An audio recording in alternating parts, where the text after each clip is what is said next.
Oi galera, tudo bem? Hoje eu vou contar um mito para vocês, uma lenda eslava, que se assemelha muito com algumas lendas das sereias, de sucubos, ou de espíritos d'águas, ou até mesmo de ninfas d'águas. Eu vou falar para vocês da Russalkas, ou Russalki. De acordo com Vladimir Prop, folclorista russo, Russalka era usado por tribos pagãs da Eslávia, e seu nome é ligado à fertilidade. Ela vem da água na primavera para trazer umidade aos campos e ajudar as plantações. Essa é uma lenda antiga, essa versão é uma lenda mais antiga, mas lá para o século XV. A versão do século XIX ela não é nem um pouco legal. Na versão do século XIX, ela é um espírito maligno. É perigosa, perturbada, ataca os humanos. E provavelmente é uma jovem mulher que cometeu suicídio porque era infeliz no casamento. Ou foi afogada pelo marido por ela carregar um filho indesejado. Muitas vezes também são crianças geradas fora de um casamento e as mães mataram essas crianças sem elas serem batizadas. E no caso, essas crianças que são chamadas, acho que deixa eu lembrar o nome, Navik, é isso, elas são chamadas de Navik, e elas ficam vagando, as mães vão lá, concebem um filho fora do casamento, ou uma gravidez indesejada, as mães vão lá no rio, afogam o bebê, sem batizá-los. Aí essas crianças conhecidas como Navik, elas ficam vagando pela terra. E com isso ficam implorando para serem batizadas, para terem um descanso eterno. Só que elas não são inocentes. Se elas são abordadas por um ser humano, os Naviks vão atacar esse ser humano. Aí a consequência é terrível. Também existe uma versão da lenda que elas saem e ficam na beira do rio. Elas saem à noite, sim, e ficam na beira do rio cantando, dançando.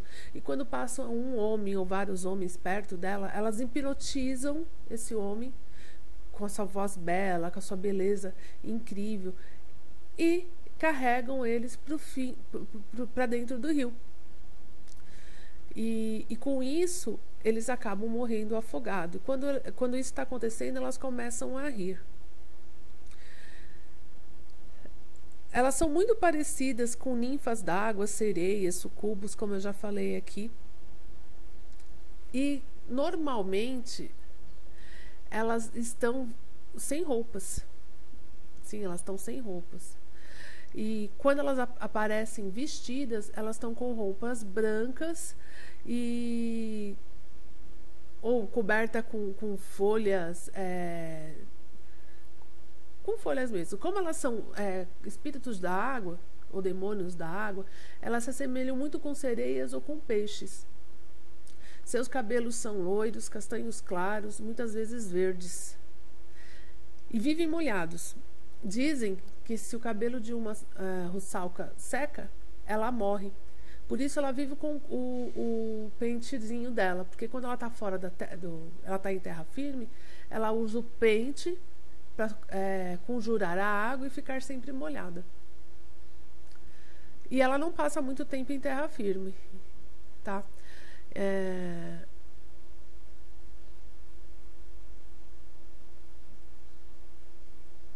Como alguns deuses e deusas eslavas, ela tem aspectos positivos e negativos.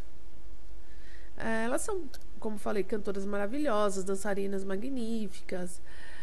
Ela traz a umidade, o crescimento das plantas no começo da primavera, trazem chuva. Elas modificam as estações no momento certo. Mas o lado negativo é que ela traz pessoas inocentes para a morte. Ou elas fazem cócegas até a pessoa morrer de rir, ou ela afoga as pessoas. E elas também punem aqueles que pensam, aqueles que elas pensam terem ofendido, enganado e prejudicado pessoas inocentes e desavisadas. As Rусалкes diferem entre as regiões. Tem região que ela já é mais boazinha, tem região que elas já são mais maléficas. Embora da maioria dos contos elas vivam sem homens, elas não têm homens nenhum. Na Ucrânia, elas são frequentemente associadas com a água, enquanto na Bielorrússia elas estão relacionadas a florestas e campos. Então, na Ucrânia, elas são demônios da água. E na Bielorrússia, elas são protetoras das florestas e dos campos. E na Rússia, em áreas mais ríspidas das Rússias, ela aparece como as Amazonas de seios fartos. E já no norte do país, elas são feias e cobertas de pelos. Aí tem a Semana da Rусалка.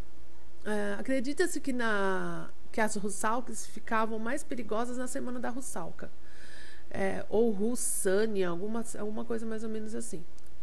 No início de junho, elas supostamente deixam as profundezas das águas, a fim de balançar os ramos de betula, que se eu não me engano é uma planta, e salgueiros à noite.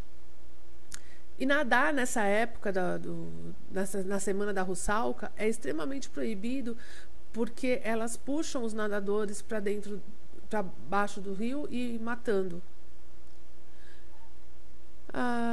E uma característica comum na Semana da Rусалка era o ritual do banimento ou enterro da Rусалка. No final de semana. Eles passavam a semana inteira comemorando, ou baniam a Rусалка, ou enterravam a Rусалка. Provavelmente um boneco, alguma coisa que lembrasse ela. E se manteve como entretenimento na Rússia, na Bielorrússia e na Ucrânia até 1930. Eu acho que era mais ou menos uma coisa como era o Malhar o Judas aqui, que toda a Páscoa, essa semana de Páscoa que se encerra a Quaresma, as pessoas malhavam o Judas, acho que no sábado de Aleluia, na sexta-feira santa, alguma coisa assim. Não sei se nunca mais vi isso não é comum, mas eles faziam um boneco representando o Judas e batiam no coitado do boneco. Eu acho que até 1930 ele fazia alguma coisa parecida com isso. Comemorava a Semana da Rусалка, depois espantavam a Rусалка, ou enterravam a Rусалка, como se fosse um encerramento do que eles mais temiam. Eu achei essa lenda super interessante. Eu li em algum lugar que elas também se assemelham a Banshee, mas da Irlanda. Mas não tem nada a ver, gente. A Banshee é um espírito que traz maus presságios. Ela traz notícias ruins. Mas não especificamente ela mata alguém. E muito menos afogado. Mas eu achei essa lenda super interessante. Eu estou gostando cada vez mais de ler e estudar as lendas da Europa, principalmente que tem origem celta. Eu acho incrível.